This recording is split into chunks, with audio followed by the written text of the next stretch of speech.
War Thunder lets players reenact famous battles in World War II. Dauntless is ready to go live on console and official PC next week. The Striker class is headed to MapleStory 2, and is Rocket Arena kind of like Smash Bros with rockets?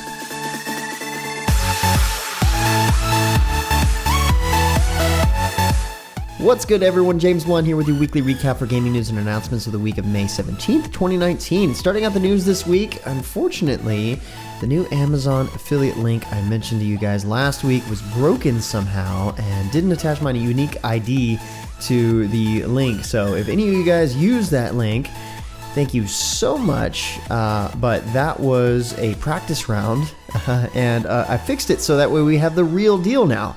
I also got creative and listed some of the equipment that I use to record these videos, as I've gotten plenty of questions in the past around that. And just by clicking on any of those links in the description, you can shop through them on Amazon like you normally would. You can buy whatever you want, and you'll be supporting me at the same time. So thanks again, guys, for being cool with this. Now on to the news. Astellia Online released a new blog that goes over one of the important systems in the game, the Enhancement system. Players that have gear that they can't use or is obsolete can instead be dismantled. This permanently destroys the gear, but instead gives enhancement stones, which are critical for the growth of the gear as a whole. These stones come in various types: armor, weapons, accessory, and are used in the enhancement window. If a piece of gear is below level 50, it cannot be upgraded past +6. At that point, you will need to evolve your gear. Evolving gear takes it to the next level bracket. So for example, a level 26 weapon may evolve into a level 33 weapon. These evolution levels are static and they do not vary based on rarity. If you evolve a piece of gear and it is higher than your character's level, you will not be able to re-equip it until you are the appropriate level. Evolution also resets an item's enhancement level. Should you evolve your gear to level 50, you will now have a maximum of 10 enhancement levels. However, there are more challenges. After +3, you can experience failure. Some failures leave an item unchanged but consume the Asper and enhancement stones. You could also decrease the item level by 1 and consume the materials. The worst failure consumes the materials and lowers the level by several points instead of just 1. Further information can be found in the blog linked below, but I've got to say, talk about a high anxiety enhancement system. This past week, around 500 fans came together to celebrate MapleStory and MapleStory 2 at the second annual MapleStory Fest, with the event selling out in just about 4 minutes.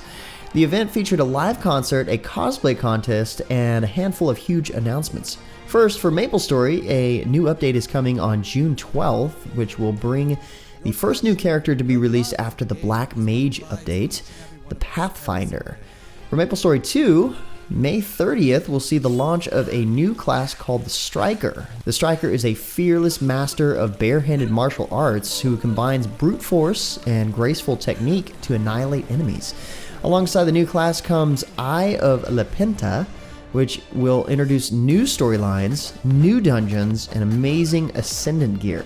Not to mention the level cap will also be raised to 70, and this will activate all rank 2 skills for all jobs. Lots of exciting stuff coming to MapleStory and MapleStory 2. Next up, Phoenix Labs made a huge announcement this past week regarding Dauntless. The console versions of Dauntless for PS4 and Xbox One will launch on May 21st, that's next week, alongside the PC version's full launch on the Epic Games Store. To mark the occasion, a new Hunt Pass season will arrive on the Shattered Isles entitled the Hidden Blades Hunt Pass. This will bring the Moon Blossom Festival to life and offer thematic gear that will allow players to show off their inner ninja. Along with the event, there will be new improvements and content updates that recently arrived on the PC Open Beta launching on consoles as well. These include things like the Mastery system, Mastery cards, and a new campaign rework.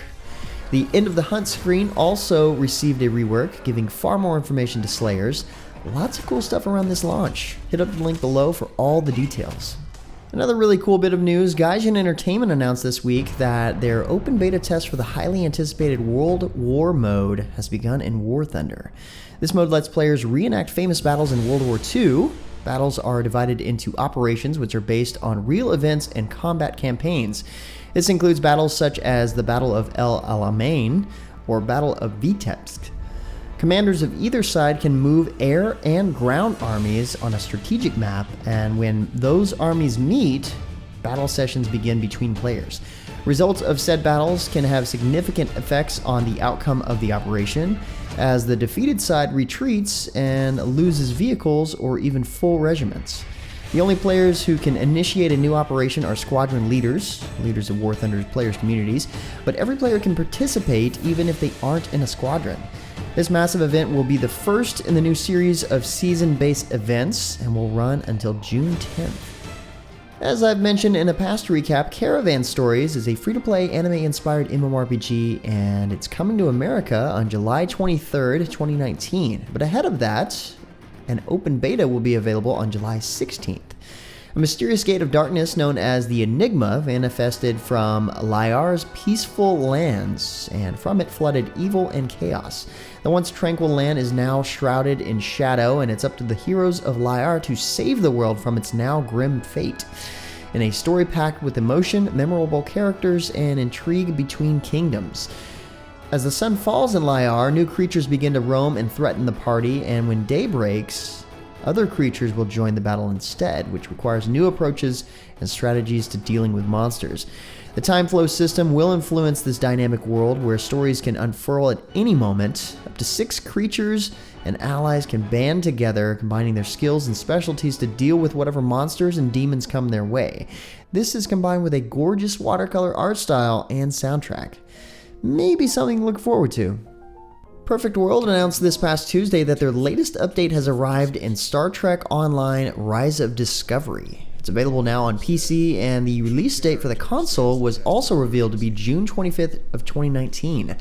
Star Trek Online continues to focus on the CBS television series Star Trek Discovery, and players will travel back in time to board the USS Buran and encounter Captain Gabriel Lorca, voiced by Jason Isaacs, and Commander Ellen Landry, voiced by Rekha Sharma from the show. Captains can play through the Rise of Discovery to uncover the startling chain of events that ultimately determine the fates of these compelling characters in the first season of Star Trek Discovery. The update also introduces a brand new reputation and a system-wide update that removes player-level restrictions for all premium Tier 6 starships across PC, Xbox One, and PlayStation 4. To celebrate the Rise of Discovery, Star Trek Online is teaming up with Star Trek The Cruise and SteelSeries on an exclusive giveaway for Star Trek fans. From now through May 26, players can visit the Star Trek Online blog to enter a cabin for 2 aboard Star Trek The Cruise 4, a 7-day Caribbean voyage across the Atlantic with Star Trek royalty including William Shatner, Star Trek The Original Series, Kate Mulgrew, Star Trek Voyager, Jonathan Frakes, Star Trek The Next Generation, Ethan Peck, Star Trek Discovery, and more. The grand prize winner will also be granted every starship currently available in the C-Store of Star Trek Online on PC and a prize pack from SteelSeries. That's kind of a cool giveaway, if you ask me. Also last week, MMO Hut's Jason got a chance to go hands-on with the Guild Wars 2 Living World Season 4 finale this past week. To see his thoughts on how well they wrapped up the season, hit up the full write-up on MMOHuts.com, link in the description below. Next up, Daybreak Games released the new expansion for Dungeons & Dragons Online this past week, entitled Masterminds of Sharn. The expansion will take players to one of the most iconic locations in the Eberron setting, Sharn. It will offer 16 new handcrafted dungeons, a new raid, and new public and wilderness areas, including the Cogs, deep beneath Sharn. Sharn also offers players the chance to play the new Tiefling race. There are a ton of horrific creatures to fight and new paths to discover, and of course, new rewards to claim. Masterminds of Sharn also introduces guest dungeon masters such as campaign director Keith Baker and Maze Arcania's Rudy Rutenberg and Kyle Vogt.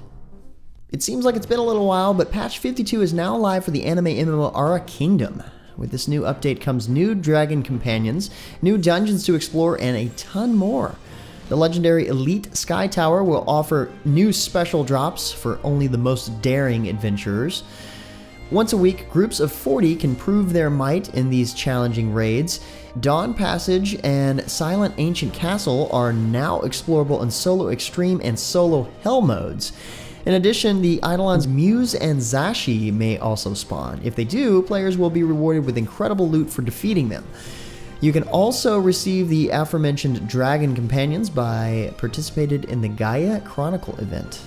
On a completely different note, Ironsight has a new update on the way from Game-A-Go that plans on adding quite a few new features and additions. Ironsight will be adding its own battle pass, the Iron Pass. It will be available to all players, but can also be purchased to unlock even more exclusive rewards. The Iron Pass has 30 tiers, and players can take on seasonable challenges as well as complete daily contracts to receive medals to unlock weapons with amazing skins, boxes, and more. Ranked mode has been reworked and will be coming back with this update. A new feature will let players queue up with their friends, and each season will have 4 maps. Different dog tags will also be rewarded at the end of each season depending on how well the players perform. Many of the challenging multiplayer maps have been polished. Additional features included in the update are custom match improvements and revamped loadout screen UI, as well as the drone system, which allows players to send their drones and mechs into battle. New skins such as the community-created skin Kraken for the Desert Eagle complete the picture. Jandisoft announced this past week that their alpha test for the MMORPG Mad World MMO, yes, that's the title, Mad World MMO, will begin on May 22nd. This test will be under a strict NDA, so distributing, copying, or sharing assets within the game is strictly prohibited. Luckily, we have this trailer to show you. Mad World MMO, as you can tell, is a 2D isometric MMORPG set in a post-apocalyptic world with a really cool art style, in my opinion. It offers both PvE rating and competitive PvP, along with plenty of other standard MMO content mainstays. If you're interested, you're in luck. There's a link in the description where you can sign up for a chance to participate in the closed alpha test. Here's another cool looking game in the news. Rocket Arena is an upcoming 3v3 cross-platform FPS from Nexon and Final Strike Games, and it's about to enter its closed beta. The test will begin on May 23rd and will run through May 29th via the Nexon launcher and Steam. Rocket Arena is set in the world of Crater and introduces gameplay mechanics that look to set it apart from other AAA shooters by focusing mainly on rockets with unique abilities. As the name implies, in the game you'll be equipped with a blast meter that increases as you're blasted by rockets. As the meter reaches its critical point, you'll be susceptible to being knocked out of the arena. Similar to Smash Bros, this is a major kill condition of the game. The game also boasts dedicated matchmaking functionality, which considers player skill and latency when pairing players up. At launch, Rocket Arena will be cross-platform play for PC and Xbox One, with the PlayStation 4 version still in development. And finally, for our last announcement, Runescape and Old School Runescape are giving away some awesome loot for members of Twitch Prime for a limited time. The first of these drops is available now, and more awesome content will be launched throughout the summer for both newcomers and veteran adventurers alike. Players will receive exclusive loot like rune coins, treasure hunt keys, and hearts of ice, as well as a 1-month free membership in-game.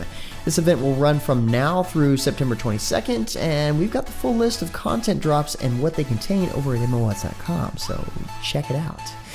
Anyway guys, that's about it for all the major news and announcements for this week. For more information on the news topics, check the links in the description below, and feel free to discuss the news or even more news in the comments below, and don't forget to like, subscribe, and share this video. But until next time guys, that's going to be it from me. I'm James Blonde. See you out there, gamers.